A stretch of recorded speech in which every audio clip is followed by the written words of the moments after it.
Lorsque vous écrivez des boucles, vous devez savoir ce que nous appelons une boucle infinie. Une boucle infinie, comme son nom l'indique, s'exécute à l'infini, donc pour toujours.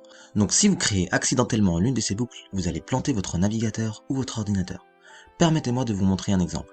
Alors ici, je vais déclarer une variable et la mettre à 0.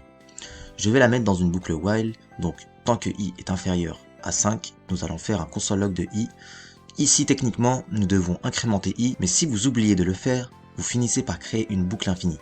Car dans la première itération, i est égal à 0, et il est inférieur à 5. Donc nous afficherons i sur la console. Maintenant, dans la deuxième itération, i est toujours égal à 0 et inférieur à 5. Cette boucle pourrait donc fonctionner indéfiniment.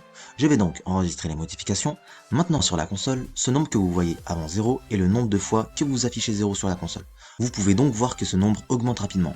Et si vous regardez le navigateur, vous pouvez voir que la page charge à l'infini.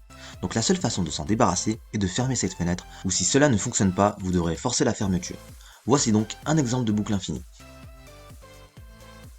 Voici un autre exemple. Faisons un while true.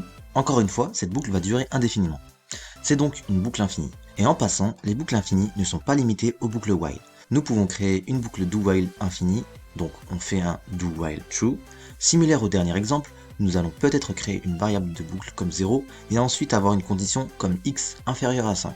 Mais nous oublions d'incrémenter x ici.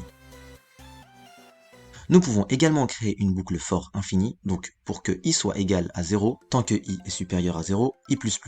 Encore une fois, avec la condition que nous avons placée ici, cette boucle fonctionnera pour toujours, ou peut-être que nous avons la bonne condition, comme si i est inférieur à 10, mais on oublie d'ajouter la troisième partie.